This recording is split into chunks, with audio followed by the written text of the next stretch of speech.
Bonjour à tous bien-aimés et bienvenue sur Vie TV pour l'émission Expérience surnaturelle. Et aujourd'hui, on va parler du sujet de l'amour. Vous savez, comme moi, que la parole de Dieu nous dit que le plus grand commandement, c'est d'aimer Dieu de tout notre cœur et d'aimer notre prochain comme nous-mêmes. C'est un verset que tu connais et que je connais également. Par la grâce de Dieu, le Saint-Esprit me conduit à entrer dans la profondeur de la signification de ce verset et surtout de la raison pour laquelle Dieu a institué l'amour de Dieu et l'amour du prochain comme plus grand commandement. On voit également Jésus dire dans la parole de Dieu que c'est de ces deux commandements que dépendent toute la loi et les prophètes. Donc aujourd'hui, on va introduire ce qui va être une série assez longue, ça dépend de comment le Saint-Esprit va nous conduire. Et je voudrais te dire aujourd'hui que la chose principale que le Seigneur me révèle, que nous devons savoir, que tu dois savoir, c'est que l'amour est véritablement ce qui soutient ta foi. L'amour est le socle de ta foi. L'amour est la base de ta foi. L'amour est ce qui va te permettre d'aller là où Dieu veut que tu ailles, d'arriver, si tu veux, là où Dieu veut que tu arrives, d'arriver à destination, spirituellement parlant. Parce que l'amour de Dieu est ce qui te donne la force et la capacité de lui obéir.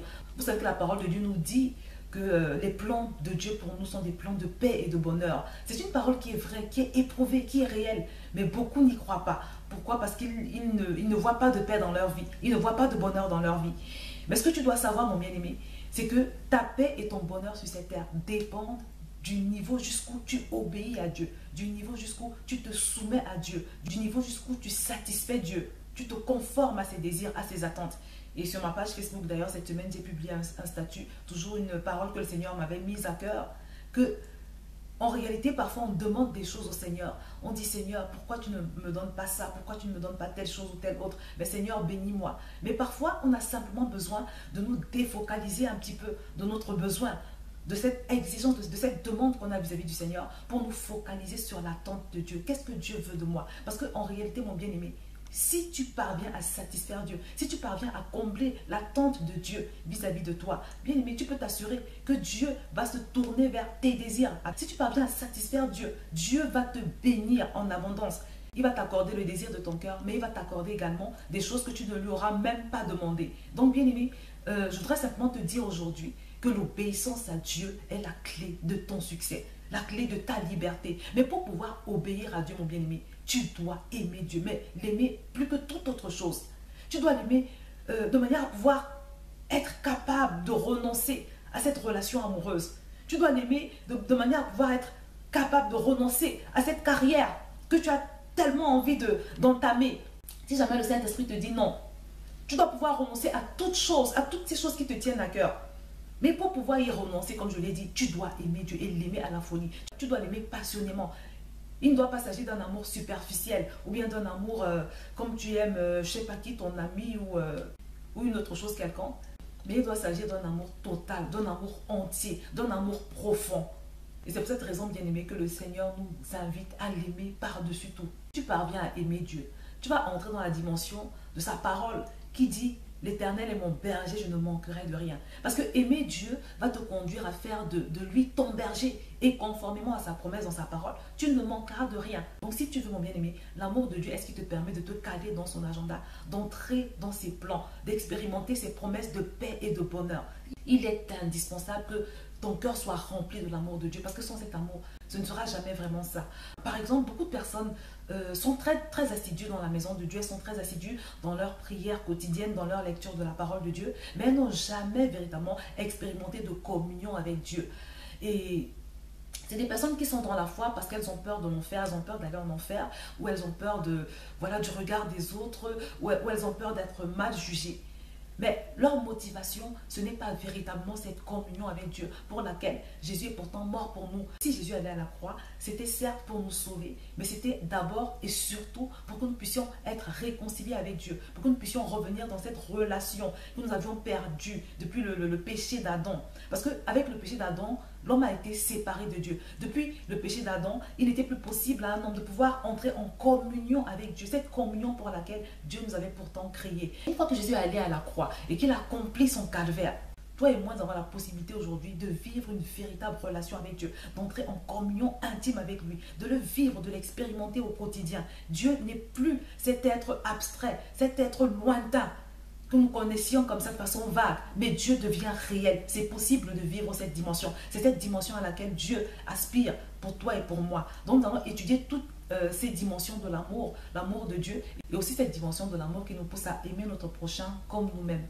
Parce qu'une autre chose également que tu dois réaliser, mon bien-aimé, c'est que l'amour du prochain est ce qui te permet d'être utilisé par Dieu, parce que Dieu veut se servir de toi. Vous savez, Dieu ne va jamais descendre sur la terre personnellement pour agir dans la vie de ton ami, de ton voisin, de ton enfant. Non, c'est de toi qu'il se sert et de moi et de toute autre personne. Mais pour que nous puissions être utilisables par Dieu, il est très important qu'il y ait cet amour dans notre cœur. Il est très important que nous ayons la bonne disposition. Et la bonne disposition, c'est l'amour dans ton cœur et dans mon cœur. Parce que si Dieu a envie de bénir voilà une personne qui passe par des moments difficiles, il va se servir de toi. S'il a envie de guérir, il va se servir de toi comme base. Il va souvent se servir de toi comme base. S'il a envie d'agir d'une façon ou d'une autre dans la vie de ton prochain, il va se servir de toi. Mais pour ça, il faut que tu sois quelqu'un qui t'intéresse à ton prochain. Il faut que tu sois quelqu'un qui ait les regards tournés un petit peu vers les autres. Il faut que tu sois quelqu'un qui ait de la compassion dans ton cœur. De la même façon, bien aimé, le fait d'aimer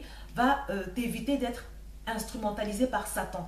Parce que Satan utilise beaucoup les chrétiens aujourd'hui pour faire du mal. Pourquoi? Parce que ces derniers n'ont pas cet amour dans leur cœur.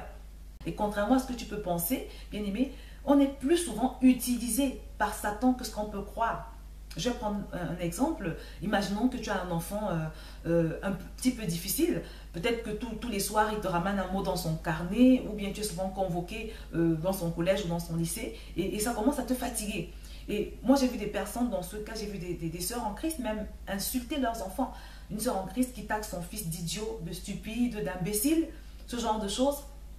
C'est des semences que tu sèmes dans la vie de ton fils qui occasionnent des blessures qui vont rejaillir plus tard, que Satan va exploiter dans sa vie pour essayer de le détruire. Je connais un pasteur, par exemple, qui a partagé l'expérience d'une jeune fille qu'il suivait, qui avait de profondes blessures de rejet à l'intérieur d'elle. Pourquoi? Parce que simplement, comme elle était un petit peu en surpoids, dans sa famille, on la traitait de grosse vache. Et à cause de ça, elle avait développé une sorte de syndrome de rejet. Elle était très mal dans sa peau. Et elle a dû passer à plusieurs séances de délivrance à cause de ça. Donc, dans le cas de la dame qui taxe son fils d'idiot, parce qu'il se comporte mal à l'école, ou dans le cas de cette jeune fille que la famille avait traitée de grosse vache, toutes ces personnes ont été utilisées, instrumentalisées par Satan pour semer des semences dans les vies de ses frères et sœurs affectés. Toutes ces personnes ont été utilisées par l'adversaire pour semer de mauvaises semences dans la vie, que ce soit du jeune lycéen qui se comportait mal dans son lycée, ou de la jeune fille qui était en surpoids. Parfois, tu travailles à la poste, je ne sais pas, dans un lieu public, et tu te montres agressif envers tous les clients. Toutes les personnes te connaissent comme ça. À chaque fois que quelqu'un s'approche de toi, tu as une parole méchante, tu as une parole agressive. Dans ces moments également, tu es utilisé par l'adversaire pour semer de mauvaises semences dans les vies des autres. Parce que Satan ne descendra jamais pour agir dans la vie des gens. Pour agir dans la vie des gens, il a besoin de corps, il a besoin de cœurs disposés, infiltrés. Donc Satan se sert des personnes mal disposées, des personnes qui manquent d'amour pour agir sur la terre, pour propager sa culture, pour répandre ses mauvaises œuvres. Le fait d'aimer ton prochain en obéissance à la recommandation de Dieu va te permettre d'éviter d'être utilisé, instrumentalisé par l'adversaire. Parce que le pire dans tout ça, c'est que quand on se laisse utiliser par l'adversaire et qu'on accomplit des œuvres mauvaises vis-à-vis de notre prochain, c'est des semences en fait. C'est des semences qu'on engrange dans le ciel, qu'on accumule dans le ciel et qui finissent par se retourner contre nous. La parole de Dieu nous dit comment Dieu s'est révélé à Corneille un jour en lui disant que ses prières et ses aumônes étaient montées vers le ciel, qui les avait entendus.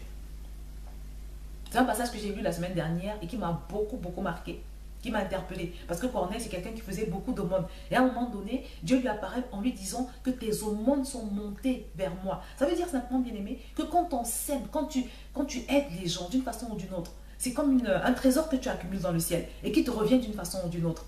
Et de la même manière aussi, je suppose, les gens qui sont méchants, qui sèment de mauvaises semences dans les vies des autres, c'est également un capital que ces personnes accumulent dans le ciel et qui va également se retourner contre elles. Parce que la parole de Dieu nous dit que tout ce qu'on sème, on finit par le récolter.